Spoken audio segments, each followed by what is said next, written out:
talk about what we can do to move forward, to avoid getting overwhelmed and avoid getting stuck. Something is better than nothing. And it doesn't matter where on the productivity spectrum you fall. I've been a non productive person. I've been an overwhelmed business owner just trying to keep all of the balls up in the air. And we all can get stuck in this place where we're immobile because we're just overwhelmed with all of the things that we have to do. So we're going to talk about that today. While everybody's hopping on this morning, I figured I'd say hello to everybody. Good morning, Kathy. Good to see you. Thanks for joining me. Hoping your days are going well right now. It is cool. We went from 85 degrees on a Wednesday, I think like a week and a half ago, to waking up to 40 here. And I am not prepared for it. I'm not prepared to let go of the summer yet.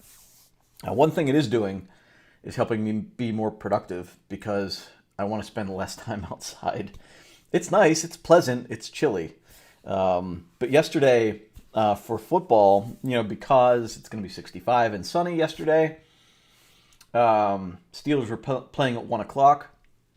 So I set up a TV, like an old TV that we have in the driveway with a little Amazon Fire Stick, and we put the game on in the driveway. We set up folding chairs. I brought the grill from the backyard to the driveway, made some wings, invited some of the neighbors over, and we had a nice driveway tailgate in the driveway. It was pretty cool. The one negative to all of that is I don't actually get to watch the game because I'm too busy talking.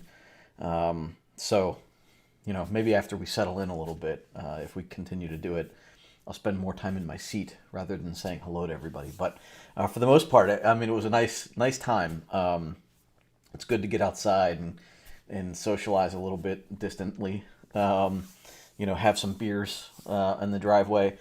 And one of the things I realized, one of my neighbors came across the street and brought some Coors Banquet beers, which I've never even heard of, until Cobra Kai.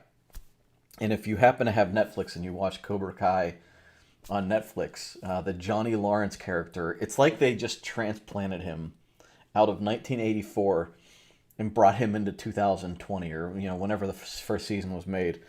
He is this time capsule of a character, and he just drinks Coors Banquet in the show excessively, like too much. Don't follow his lead, but it's funny. It's funny, and so now. Like we watched Cobra Kai, and that all in the '80s nostalgia, and you realize how much life has changed these days, and what's going on right now, and the way people talk and think. Some of it, not good now. Some of it better, an improvement for sure. But watching these characters and like the things that happened and the bullying and like all the things, it's pretty cool. The other thing you learn from this show is perspective.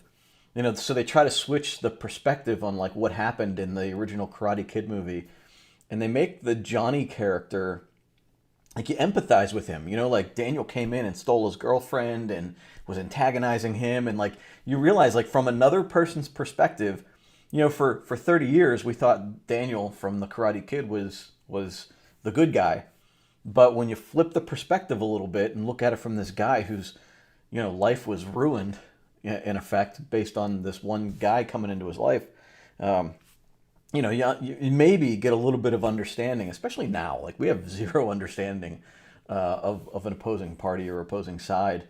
We're very polarized right now, right?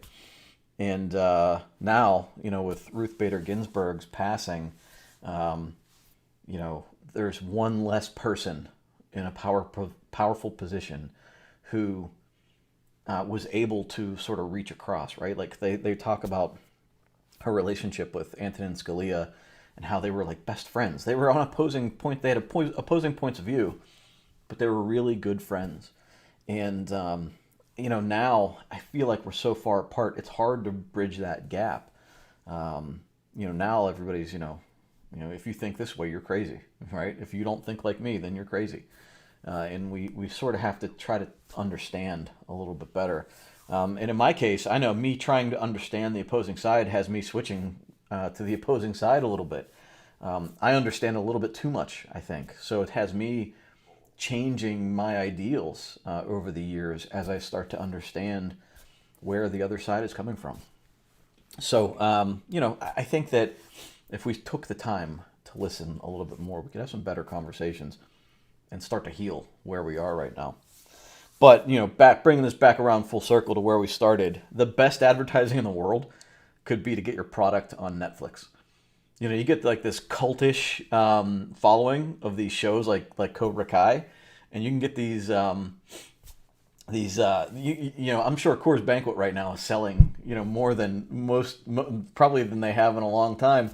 Again, I never even heard of it, but the neighbor comes across the street and has it, and I'm like, oh, you watching Cobra Kai? He's like, absolutely.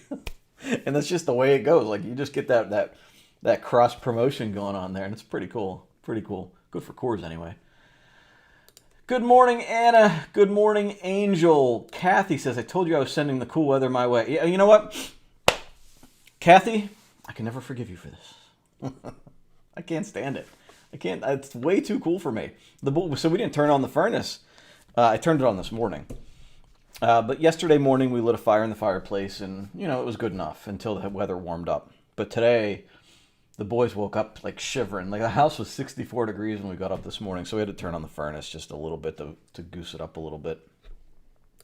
Good morning, Sherry. Hello, Lori from Michigan. And Amy says, good morning. 79 here, still in the low 100s. Jeez.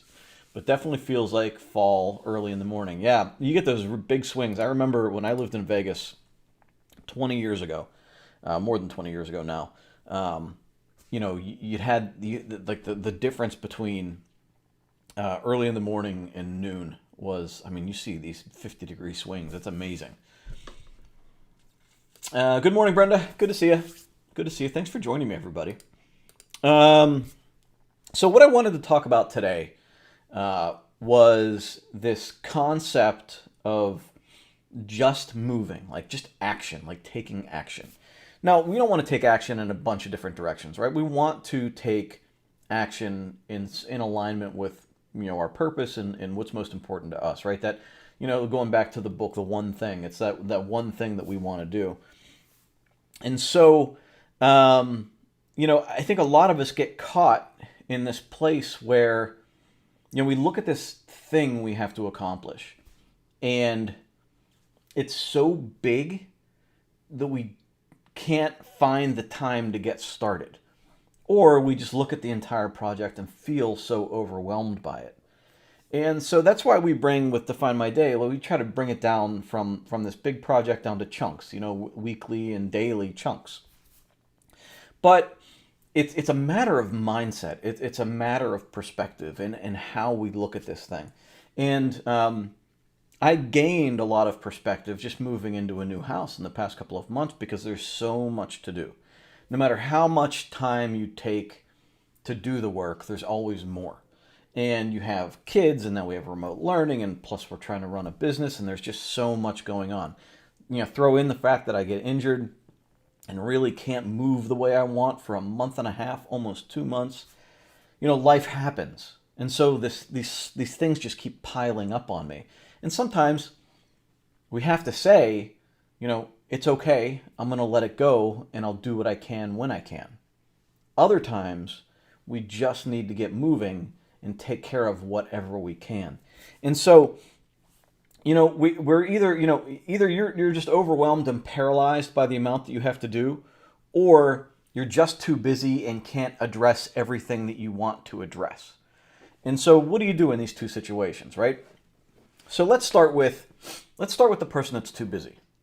Let's start with the person that, from the moment you wake up until the moment you lay down, you are going like your hair's on fire. You can't stop. And so that person needs to do a couple of things. That person needs to find if they're leaking time any place. Like if during the day they're maybe losing 20 minutes here, 20 minutes there to their cell phone, their email, their internet, to other people's problems, to things that don't matter. So we need to bring some awareness into like where we might be leaking time. And there's apps that can help you, right? There's Rescue Time that you can install on your computer that can help you try to figure out where you're spending all of your time. There's the Screen Time app if you have an Apple device, so you can see how much time you're spending on your phone. And it'll tell you in what sort of area that you're spending your time. And, the more we can look at, like, so if we in the morning identify what's most important to us using the priorities in Define My Day, and then in the evening spending a couple of minutes reviewing our day to see how our actions aligned with what we'd planned, then we can try to understand where we're spending our time and where maybe we shouldn't be spending our time. Time blocking is another tactic that helps you gain an understanding of how much time you have in a day or how much time you don't have in a day. And we've discussed time blocking. If you go back through our old videos, you can see our in-depth discussions on time blocking. But what we really need to do is gain a greater awareness of the actions that align with our goals and focus on those actions and begin to let go of other things.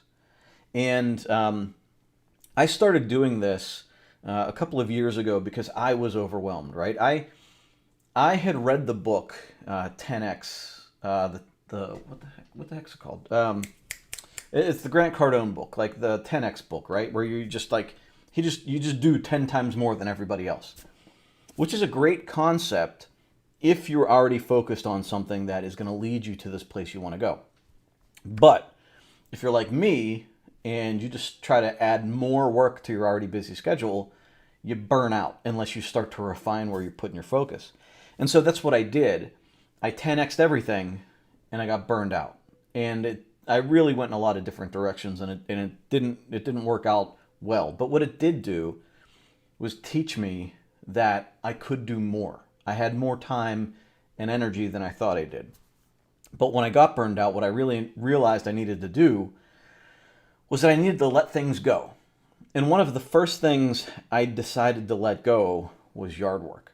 Now, that's a hard thing to do because a lot of us are brought up in this area or this idea that like our yards need to be perfect and pristine and we're in a competition with our neighbors. And for anything like my dad spends hours in a weekend doing his lawn, right? And his hedges and landscaping and everything.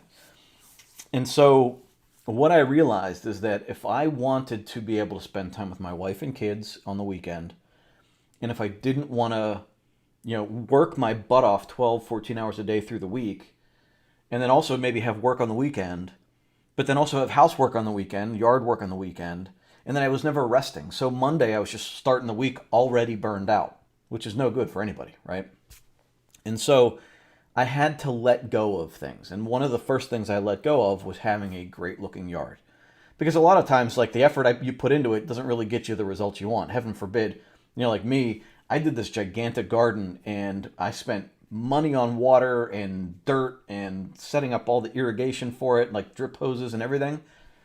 And then the deer came through and ripped it apart after 2 months of work. I even had a fence around it. And the deer came in and ripped it apart. And so all the work I'd put into it was basically wasted. And that time that I could have spent with my kids, with my wife, resting, I wasn't, right? And so I'm looking at this going, it's destroyed. And I never did a garden again after that, at least not a big one.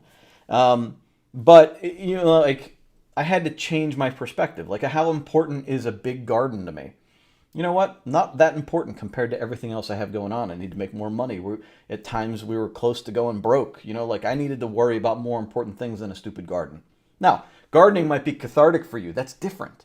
Your perspective. Like for me, it's work. For somebody else, it might be relaxation. It might be time to meditate in a way. Like you're focusing on taking care of your garden. If it's good for you, then fine. From my perspective, it wasn't. It was sucking time and energy away from me that I could have used just relaxing. Right? Or just taking care of something that was more important, more aligned with my purpose. So, in the end, my yard didn't look great. I didn't have a garden.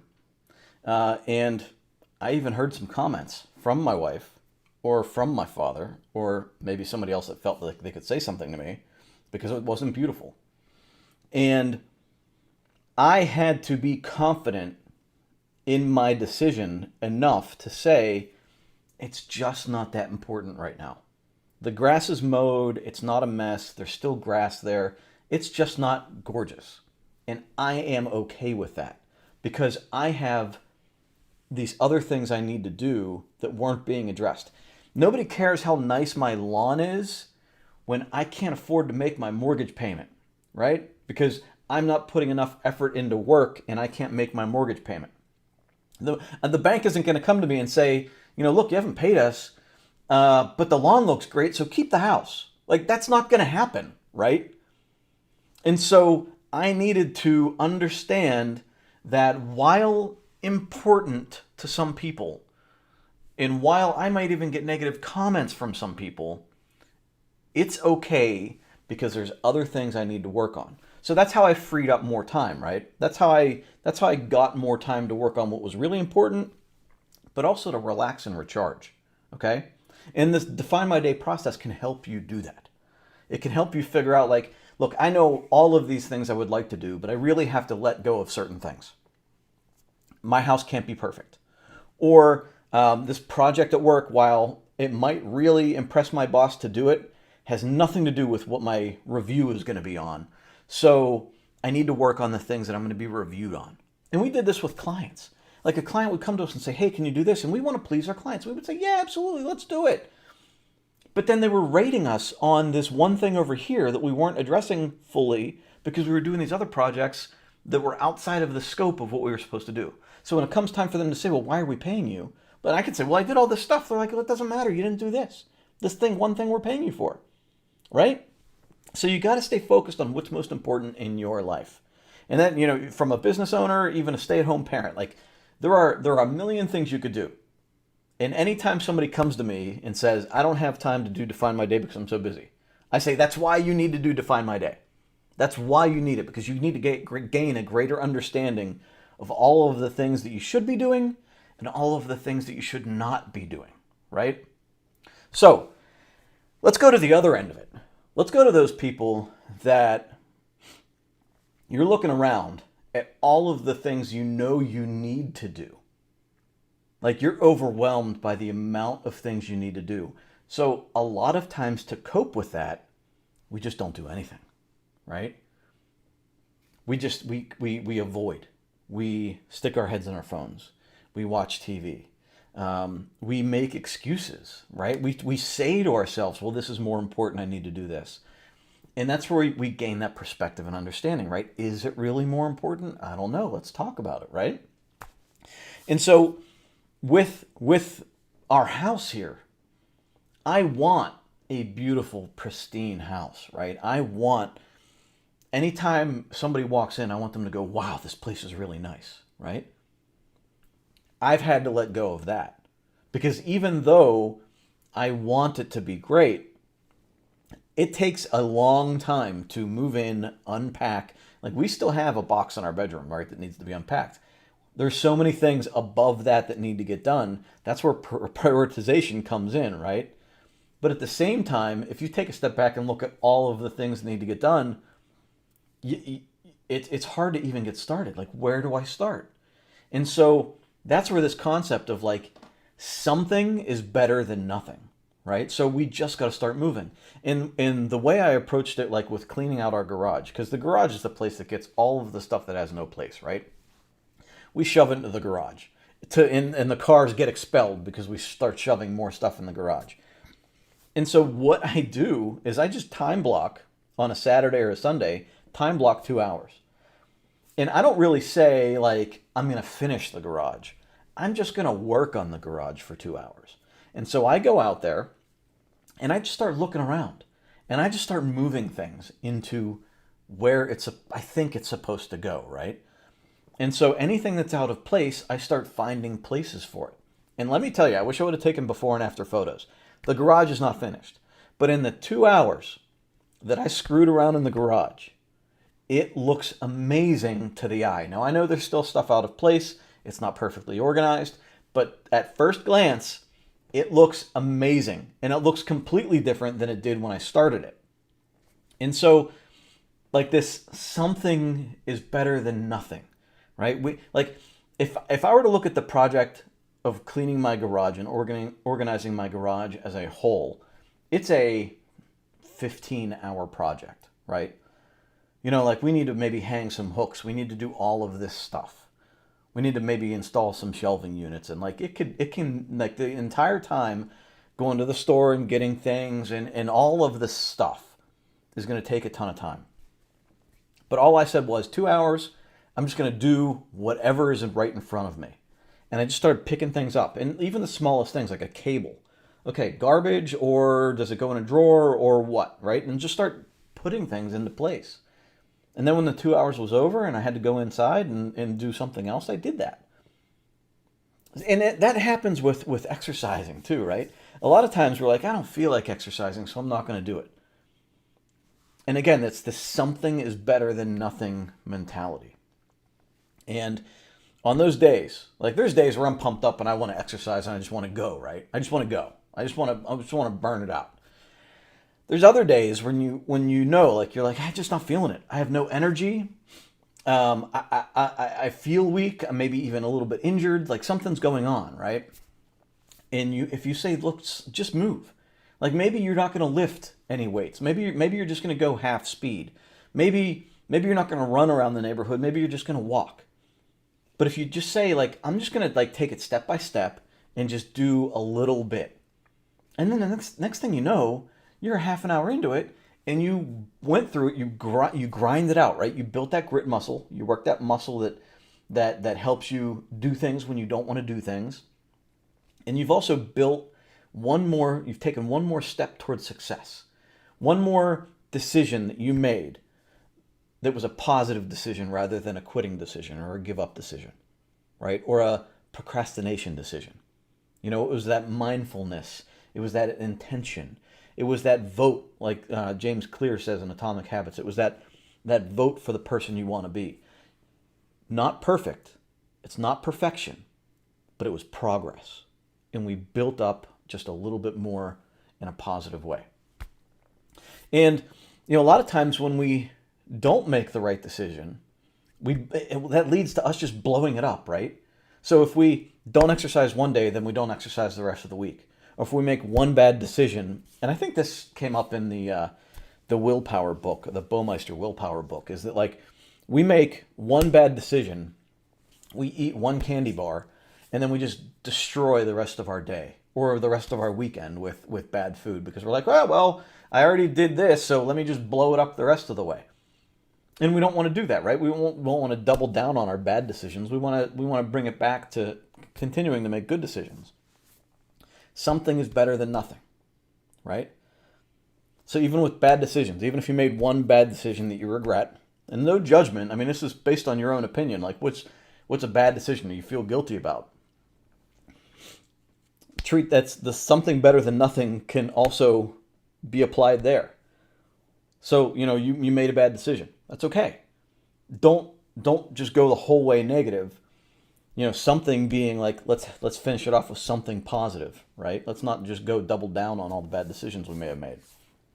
So, you know, try to have that in your mind anytime you have like this, like don't want to do it thing, like this feeling of like, I don't want to do Define My Day, right? Of course we don't. Like it's not Define My Day is not fun, right? Define My Day is not this like a lot of I mean, sometimes it is. But a lot of times, you know, especially when it gets like to week 3 or 4, if you're a new user, you get to this point where like, oh, I got to write this stuff down again. Yeah, right? That's building that grit muscle. Something is better than nothing. So we write it down, even if we have to do it really quick. Get in, get out. Writing sloppy, who cares? Get in, get out, and get on. And this happens with work projects too. You have that work project where you're, you know, like you just don't want to start it. Like you're putting it off. You're doing everything. You're checking your emails. You're doing all this other stuff. You just don't want to get down to your work project until you're down to the last minute. And then you're like, oh, I got to get this done. So then you're all fired up and you want to get it done, right? And maybe you miss a couple of things because you're rushed. Or maybe you piss somebody off because it didn't get done on time, right? And all that can be avoided if we just say, look, right now, you know, I'm time blocking it. 10 o'clock in the morning, I'm going to start this work project. And I'm going to work on it for an hour. I don't care I'm not worried about the result. I'm not worried about getting it finished because the deadline's not for 2 weeks. I'm just going to chip away at it for an hour. I'm going to do whatever I can. And a lot of times when you start moving in that way, you start with that something is better than nothing mindset. A lot of times you get into doing it and you don't want to stop. Like you start building momentum, right? You get into it for 15, 20 minutes, all of a sudden your brain is focusing on it, you get yourself into a groove, and you don't want to quit. And so when you take that something is better than nothing mentality, you end up growing it into like a serious accomplishment. And that's the way, even with the the yard work or the garage and those things, like you can look at that and just say, I'm just going to get moving, right? Even exercise, like I'm just going to get moving. But the next thing you know, you start flipping your switch a little bit. You start flipping that mindset, and you get into a groove, and sometimes you end up accomplishing a lot more than you ever thought you could, right? So look at what you have going on. If you're somebody that you're from the moment you wake up, and you're burning through the day, and you have to find time, then I would look at what you're doing and understand like there's certain things you can let go of. What's really not that important? What are the things that are really important? And I need to start chipping away on that. But if you're somebody on the flip side of it who is stuck, you're looking at all the things you have to do and you're just letting them pile up on top of you, and it's just getting worse and worse every day until you have to accomplish a ton of stuff in a fit of energy, maybe even a fit of rage, you're angry, you just got to get it all done. And then you get burned out, and then the cycle starts all over again. Instead, if you just say, like, look, right now I have an hour, and I'm just going to do whatever. I'm going to walk around the house and just start picking things up randomly, for an hour. And then whatever happens by the end of it happens, right? Or if you're at work, and you have a bunch of stuff you need to do, just pick one thing. You can even pick one thing at random. If you have no priority list, pick one thing at random and say, I'm going to work on this for an hour and see where it takes me, right? And then it's just one less thing you have to do later on down the road. And I'll tell you, looking at the house, I mean, we still know we have a ton of stuff to do around the house. There's just this list of things that we need to do. But our realtor, who's a friend of ours, walked in yesterday and he's like, wow, this place really turned into a home. And it's because we're just doing a little bit here and there. We see all the warts, right? We see all the things that are left undone. But he walks in the house, having not seen it for like a month or two, and goes, wow, this place is warm. It's nice. It's comfortable, right? Now, meanwhile, there's stuff shoved in closets, right? Like, there's stuff that's like still needs to be sorted through, but he knows, like he's seen it, he saw it bare. And he saw it a couple of months into it, and now he sees it a couple more months after that, and there's that progress. And so for us, we don't even perceive the progress, but the progress is there. And if you bring it all the way down into the Define My Day process, you get in there and just do a little bit of that every day, right? You're writing your priorities, you're going back and reviewing your daily. Your daily progress. And sometimes you can't even perceive it. But over time you can. Because you're just putting one little pebble on a pile. And the next thing you know, you have this monument, right? This monument to you having discipline every day. And so take those small steps every day. Make progress every day. And eventually it turns into a completed project, right? And that's for me. Like, there's always going to be more work, right? There's always going to be more. But eventually, my garage is going to look a lot better than it did. And eventually, the things that I need to do for work right now are going to be done, and I'm going to move on to something else. Like, there's always going to be more work. But we can't run away from it, or it's just going to pile up and it turns into this big mess. So, take progress, or take that opportunity to make progress. Something is better than nothing. All right, I'm going to head into the comments real quick right now. Debbie, if I didn't say good morning to you, I can't remember if I did or not, but good morning. Adams, hello. Lori, you're such an avoider. Yeah, I am too. I think we all have it. We all just have that in us. And I think this mentality for me has been a game changer. Especially, I think I first started noticing it in exercising, and then I translated it into this doing things, for work and around the house. And so with exercising, you get into this. Well, I didn't have a good workout today. Who cares? You still worked out, right? I mean, that's like the mentality we need to have. Like, not every day can be the greatest day, but it can still be a good day. It might not be good compared to somebody else. Who cares, right? It was good for us because the alternative was a bad day. A alternative was avoiding everything and not accomplishing anything, and feeling bad about it, and then going into tomorrow because with all this guilt and everything. Whereas if we just say, like, look, like, yeah, I'm not going to have a great workout today, but I am going to go and work out. And I'm going to forgive myself for not being like a superstar. And we're going to be cool with it. And then tomorrow I'll do better, right? It's okay. It's okay. I'm not the most organized person in the world, but I'm going to spend a little time organizing today. And whatever happens, happens. And, it'll be better. My space will be nicer, right? It doesn't have to be perfect. And I think that's where we kind of get that avoiding habit, is because we want it to be huge. We want it to be this great accomplishment, and it doesn't need to be. It doesn't need to be. Sandy says, that's exactly what I do. I find other things to do so I can avoid what I really need to do. And why do we do that? How many times do we have this thing weighing on us, and then we do it, and it only took like 15 minutes?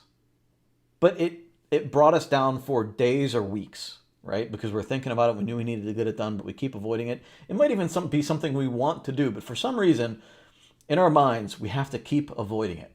We have to leave it out there. And it's so terrible, so terrible.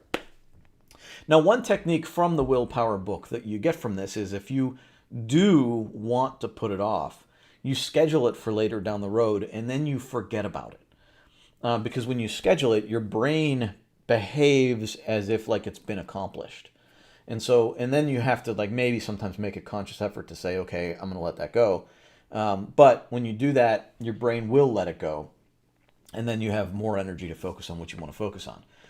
But so yeah, like sometimes, how often do we let things go that are a lot quicker than we make it into this big thing. We blow it up into this big thing, but really it was only like a 10 or 15 minute thing. Maybe it made us a little bit uncomfortable to do it. Like maybe it was a difficult phone call, but we get it done, and then it's like off of our plate, and we have this feeling of like, oh, this relief.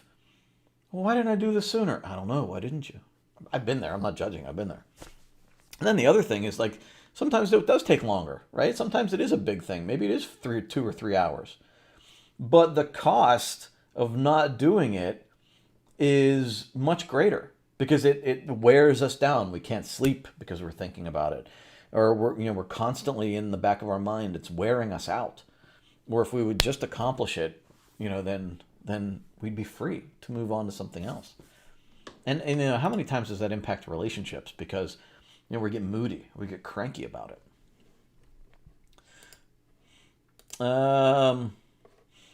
D says, I totally avoid at home. I retired in March and realized my idea of success, as in my work.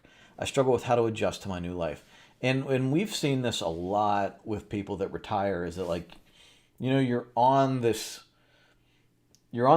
hamster wheel, if you forgive me for putting it that way, but you're on this cycle where you're used to this mission of going to work and accomplishing and coming home, and you're on this mission, right? You have direction, and then all of a sudden it gets taken away. You retire, and all that's gone, poof, right? And so a lot of people get depressed about it, and a lot of people start letting things slide, because they don't have this sense of purpose and direction. And that's when we really need to focus more on trying to figure out, like, what's my job now, right? Is my job building relationships with my kids or my grandkids? Is my job helping out in my community? Maybe I do need to get another job, a part-time job. Am I a creator? Can I create things? What is going to be my mission for the remainder of my life now that I'm retired? And if that question isn't answered, we can start slipping into some weird thoughts. And a lot of times, look, your mission might be to just chill out, enjoy life, right? Maybe it's just to golf every day. That's perfectly fine, as long as that's what you want. That's what you want to do with your time. That's what I would want to do with my time. Sometimes 2 hours turns into more. It's just getting started, and that's exactly it, right? Now, we have to be careful. Like, if we only have 2 hours, we don't want to go over that, because when we get caught into things and it takes away from something else, that can become a problem. But if that's not the case, which is normally not, just moving, right, just getting started, something is better than nothing, can get you into that groove, and then you find out, you pick your head up 5 hours later and you really accomplished a lot, right? I run into this a lot when trying to write. I don't enjoy writing, but I do feel like I get a lot of good feedback when I write. And so for me, getting started writing is hard. Like, I don't like writing. I don't like writing long emails. I don't like writing articles. I can't imagine having to write a book. But what I find is, if I just sit down and I forget everything else, I turn off email, I shut off my phone, like I just let everything else go, and I just sit there and start writing, then eventually, like 2 hours later, I can pick up my head and go, whoa, I wrote a lot, right? I got into the groove, I got focused, and I accomplished a lot. And then I don't have to think about it again for the rest of the day. And I don't feel guilty for not doing it. But yeah, sometimes 2 hours turns into a lot more. And that's the way I look at exercises. Like if you commit to just saying, like, look, I'm going to start a workout. Maybe it's a 30-minute workout. And you say, look, I'm going to do 10 minutes and go from there. You can get to that 10-minute mark. And maybe you're in a groove and you're just keep on going. Maybe you get to that 10-minute mark and you still want to quit. And you can. Or you can just say, look, I'm going to go another 10 minutes. And you keep pushing through. I've used this a lot. You keep pushing through until that time is over. And you still feel accomplished. And you exercise that grit muscle.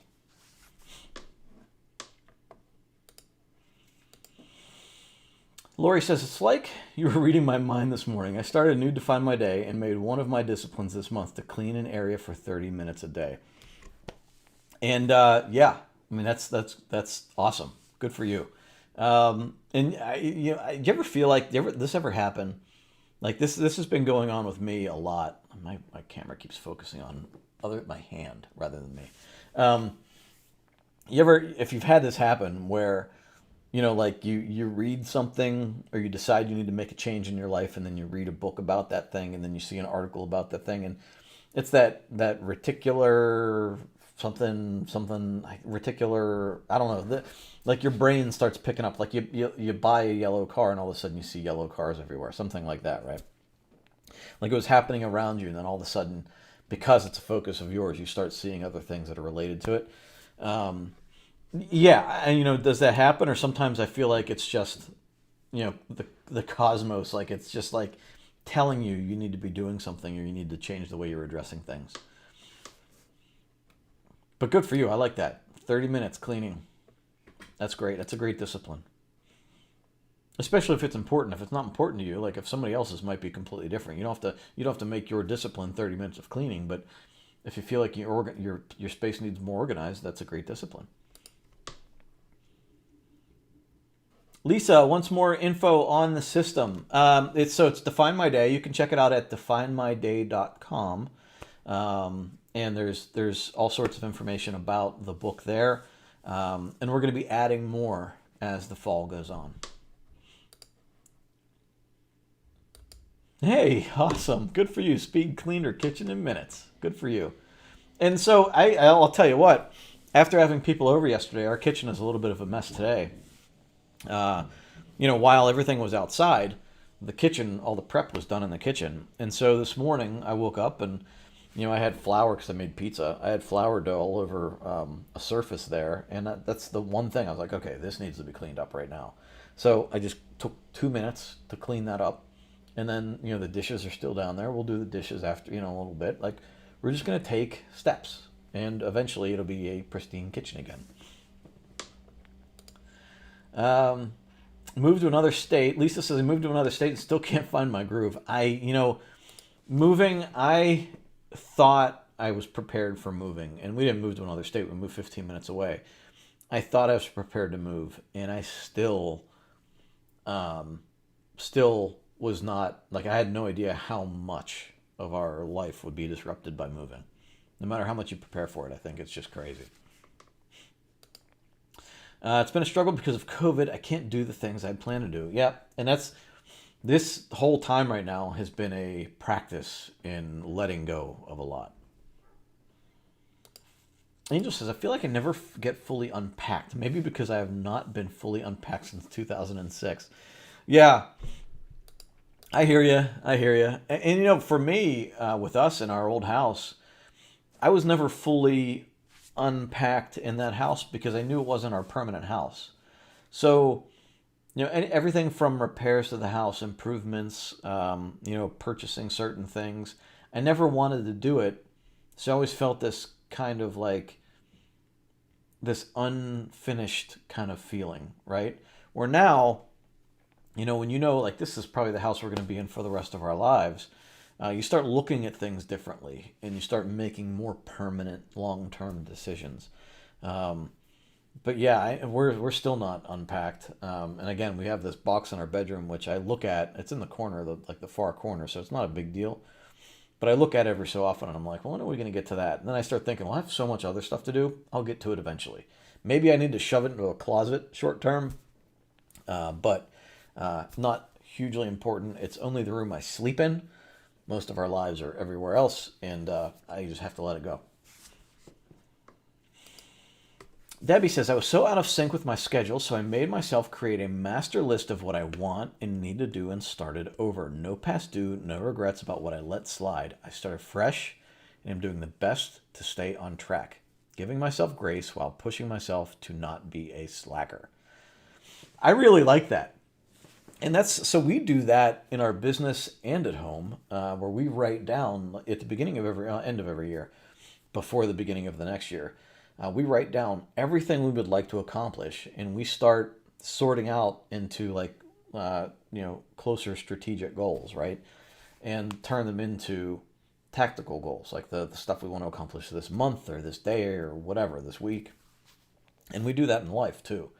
You know, there's things that I would love to do in this house, but I might have to say that's a 2021 thing I want to accomplish, or that's a 2022. And a lot of times, you know, you start off doing a little bit of research. Like, I'd love to have a deck in my backyard.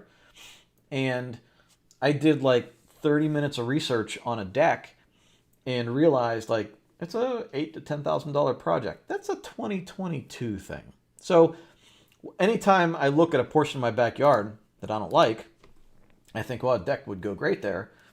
And I see, you know, I know, like, I can let that go now. Like, I don't have to think about it anymore. And anytime that conversation might come up, you know, I've decided to let that go into 2022, right?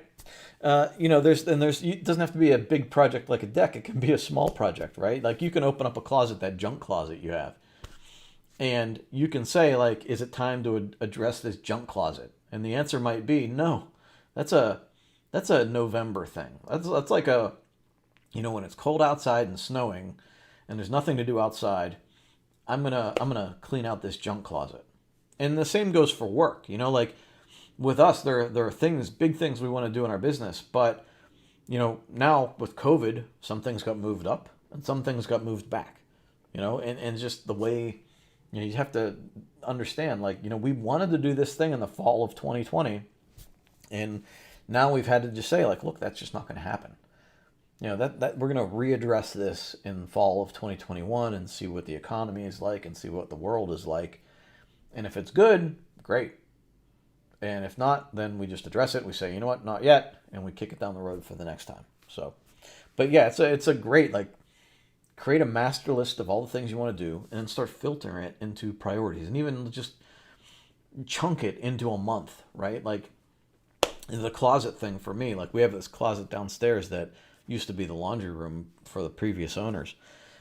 And right now it's just kind of a junky closet, right? And when you close the door, it's great. But when you open it, you're like, oh, what's going on here? It doesn't match the rest of the house. It's just kind of a mess. And so while it would be great to have that finished in some way to make it look nice, maybe even take the doors off and just make it more open space, we've just decided that, like, that's a winter project. And we haven't even decided what we're going to do with it. But, you know, right now we're not going to do anything. Right now, it is just what it is, and we'll just store stuff in there.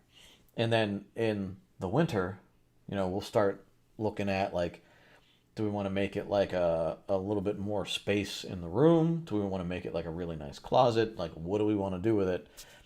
And we'll figure that out. So, but we let it go for now. There's other things that we can address. So give yourself grace. You weren't perfect before, but we're taking small steps. We're going to move forward. It's not going to be perfect now. Progress, not perfection. All right. That's it. If anybody has any questions on this topic, please let me know. I'm going to boil this down into an email and send it out to you guys tomorrow. If you're not on our email list, let me know and we'll get you on the email list. But we'll also put a blog post on definedlife.com. If you want more from us, also I've been trying to do better with writing articles, as we've talked about today. I send out an email just about once a week, maybe twice a week, depending on how much we have. But we also putting some blog posts on definemyday.com is where we're putting the blog posts specific to Define My Day strategies. On definedlife.com is where we're putting the more all-encompassing, like the life strategies is where we're putting those things. So definemyday.com for tips on how to use Define My Day, definedlife.com on the more broad strategies to do things better in life in general, regardless of Define My Day. So I hope you enjoyed today's session. I had a fun time with you guys. Thank you for jumping in and having this great conversation. I hope this was helpful. In the meantime, I'm going to get on with my day. I hope you guys have a great week. This is my last week with Define My Day, so for this specific book. So I'm going to try to close it out really strong and start my next Define My Day strong. Keep moving forward. Something is better than nothing. I'll talk to you soon.